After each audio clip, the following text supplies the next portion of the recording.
Hello, Newcastle. Whew, I'm a bit nervous, and I've actually written my speech down because I think this message is so important. I don't want to mess it up, and I don't want to swear, and I don't know if there's any kids, but I don't want to offend anyone. I do that a lot. But it's really great to be here in Newcastle, and last weekend I was in Cardiff and I got 1 hour's sleep the night before.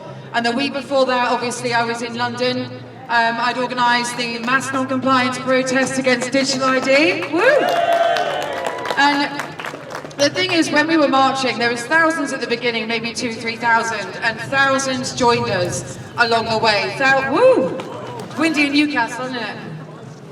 Thousands joined us along the way. It's no exaggeration. People walked out of the shops on Oxford Street to walk with us. And it feels surreal to be protesting about something that people actually agree with. After being vilified for 5.5 years, it feels really, really powerful, and it feels like unity, and it feels like hope.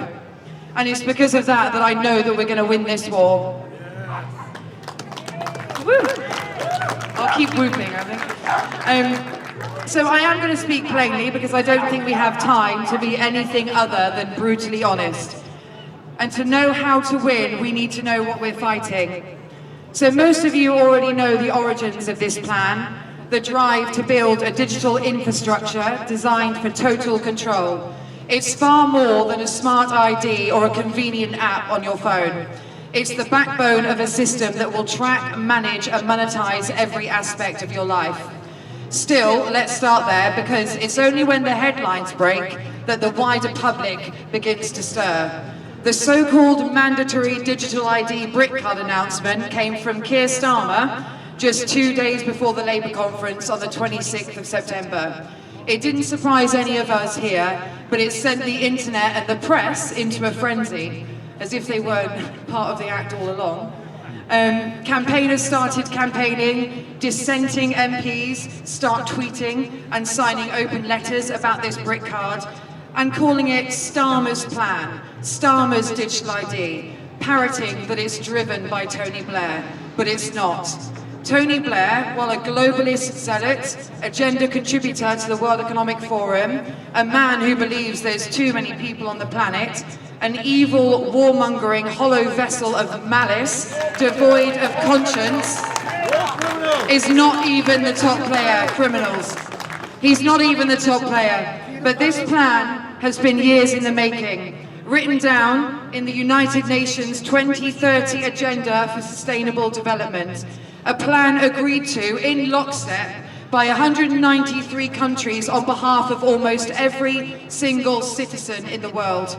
Our morally bankrupt leaders in government signed away our lives, masquerading as the voices of nations. The cruel irony is that not one of them speaks for the people they claim to represent.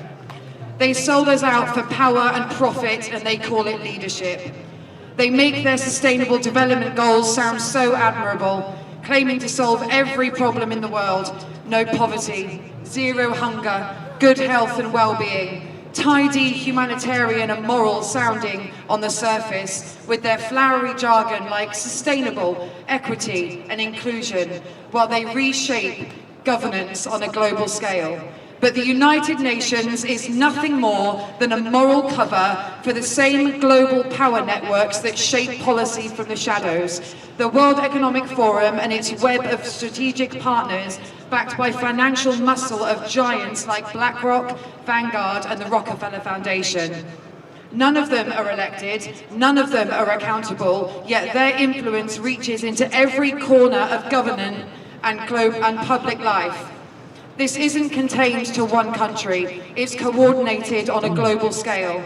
A national digital ID is not just a UK story. Governments across the world are rolling out identical systems to build an international framework that these supranational bodies can monetize and ultimately control.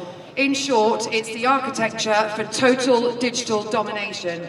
Every transaction, every movement, every aspect of our lives managed through a system none of us ever consented to.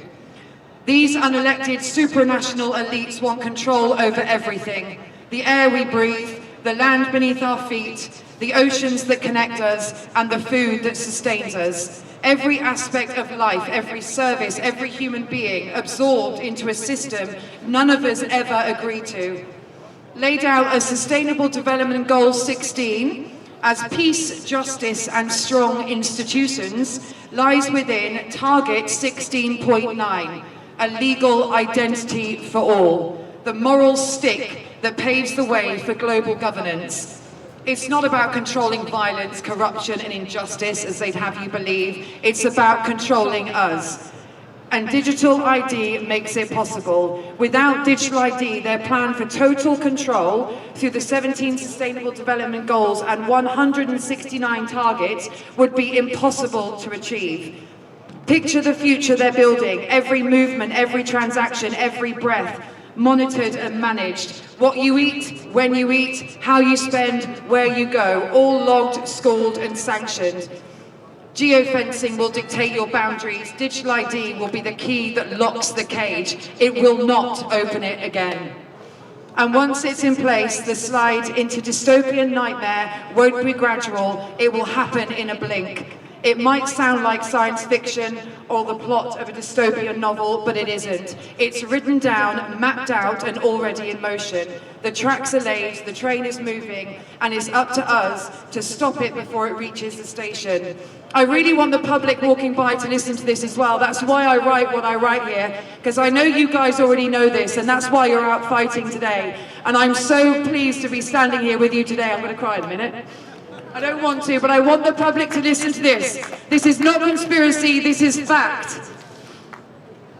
Anyway, we've been right about everything since 2020, and I'm speaking plainly now because I no longer have the time, the patience, nor the inclination to tiptoe around people's comfort zones. I'll be damned if I'm dragged into a dystopian nightmare through ignorance and blind faith in government. So please, I implore everyone, take accountability for your own knowledge. Know thine enemy and know their plan. Go to massnoncompliance.com and encourage others to do so too. Our job now is to inform, encourage, educate and empower, not with platitudes or half-truths, but with hard evidence, with receipts and the entire plan exposed for what it is. So before I step down, let's just be clear about something. Digital ID isn't coming, it's already here. The UK government's One Login is the de facto digital ID system. It's been active since 2021 and more than 11 million people have already used it to verify their identity digitally to engage with government services. Don't be distracted if they quietly drop the BritCard label. It was never about convenience or proving your right to work or rent.